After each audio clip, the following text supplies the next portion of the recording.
Irish guy, and right now, everyone out there is wildly celebrating the World Cup draw, right? I mean, right now, Big Barry from Swindon and Uncle Greg from Huddersfield, oh, you know they're down the pub right now, knocking back a pint of Finnish rum and hugging each other because, oh, we got the easiest group, right? I mean, I bet you all can't wait for the World Cup to kick off, right? A month before Christmas, with the opening game being Qatar versus Ecuador. Sounds about as mouth-watering as Susan Boyle's OnlyFans. I mean, honestly, is anyone really going to be excited by that? I'd sooner rub cat food in my eye. This group, no, England. It is not easy, and it's insulting to just think it is. But you're all excited, right? I mean, look at Christian Pulisic, he can barely keep still. Although, honestly, this guy is supposed to be a multi-millionaire, right? The poster boy of US soccer, right? So why does he look like he's stuffed in a Swedish prison cell, with his only source of entertainment being to hump the cushions and play chess against himself? I mean, honestly, look at other braggadocious American sporting celebrities. I mean, Jake Paul did an entire boxing press conference in his swimming pool. I mean, I'm expecting Pulisic to be out here bowling. I mean, isn't that what all the cool kids say? You know, a pair of sunglasses on, knocking back a bottle of champagne in the hot tub while sending a DM to one of those Kardashian gerbils. I mean, any opportunity to show off his extravagant wealth, right? Man, no, he's instead being interviewed by the news in a Primark hoodie in some unremarkable dungeon and sporting a haircut that looks like he paid his nan to do it. Good on you, Chris. But honestly, this entire World Cup is going to be bizarre. For a start, why is the mascot Casper the Friendly Ghost? I mean, apparently its name is Laid and he's a magic flying carpet.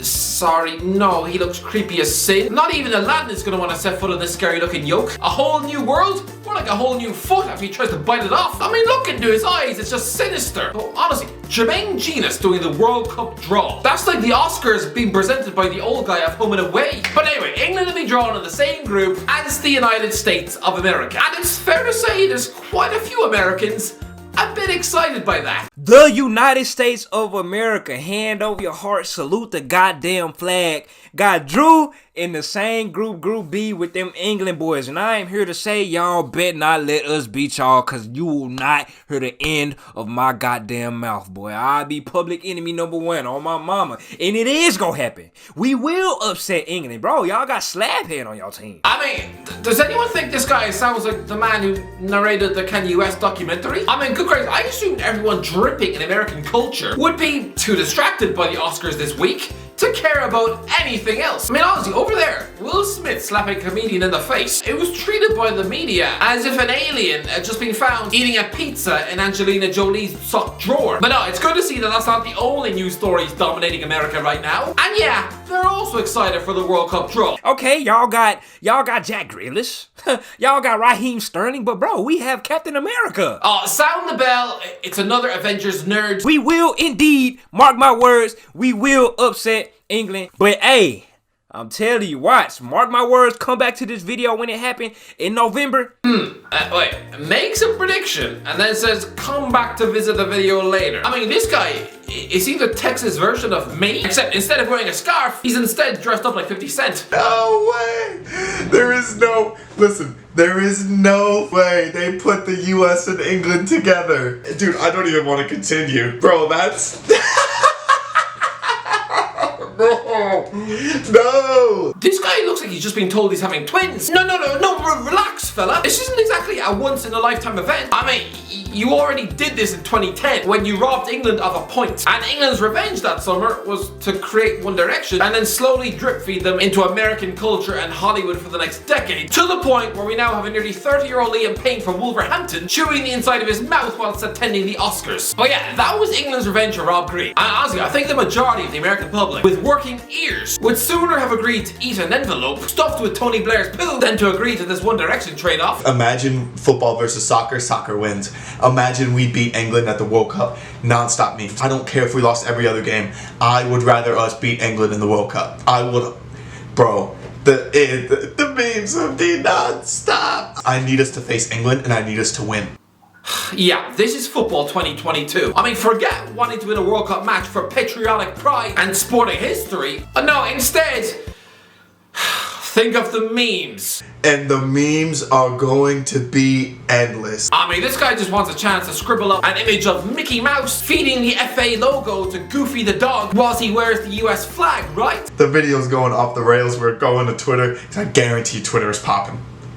I guarantee Twitter is popping. I guarantee Twitter is popping. Yeah, well guess what isn't popping? You're a cherry before 40. Sorry, that was incredibly harsh. Sorry, no, I like your passion, okay? Enjoy your memes. Why did the USA hate England so much? I mean, I don't understand it. Why? I mean, is it because they encouraged Ollie Murs to crack America? Is it because those burly plumbers from Missouri? Or is it the fact that their wives forced them to watch Love Actually on the beanbag every December 1st? I mean, yeah, I get it. Watching your wife swoon as she mentally undresses Hugh Grant on the couch, maybe that would fuel your Anglo-Saxon hate. I mean, is this America punishing England for giving them a Dell? But honestly, this is a rivalry that I didn't even know exists. But what about the England reaction? USA! Yes! Come on! Come on! I called USA! it! I said it! I tweeted that. Put it on the screen. I said we were getting USA. Bring it on!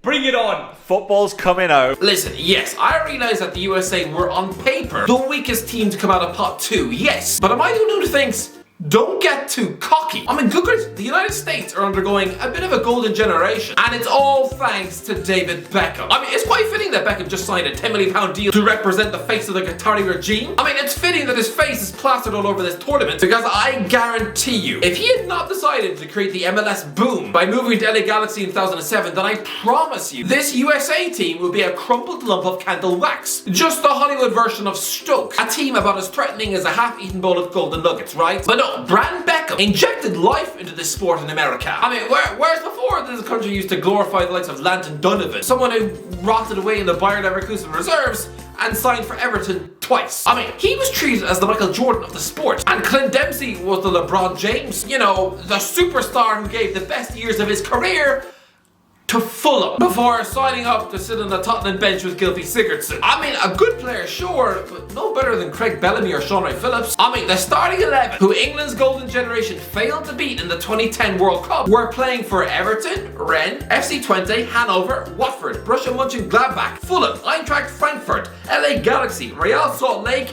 and Hull City on loan. But now, it's been a massive makeover. Because lads, the USA's #1 goalkeeper is a Manchester City employee. They've got defenders who represent Barcelona. They've got midfielders playing for RB Leipzig, Valencia and Juventus. And going forward, attacking talent from Chelsea, Borussia Dortmund. They're even able to call on George Weah's son. I mean, a wide forward who, let's not forget, currently plays for the Kings of France. I mean, without Beckham's influence, then USA would probably now just be hanging their hat on Daryl Dike from West Brom. But now, they are a legitimately tricky team. I'm guessing Ben Chilwell is probably already looking at his American teammates' skills in training, and yeah, probably feels like getting sick in his shoe. This USA team are a different proposition. This is a bit of a frightening test for England, and lads, I know this isn't a predictions video, but I'm going to call it now. I reckon USA are nicking another draw with England, and yes, they're going to qualify from this group. Trust me, this is the American golden generation. What a draw. You would fully expect England to qualify from that group comfortably. This is overconfidence. Easiest group ever. I mean, do you not remember 3 World Cups ago? And this was your reaction. England, Algeria, Slovenia. And tastefully, Yanks. all spelling out the word easy. Best English group since the Beatles.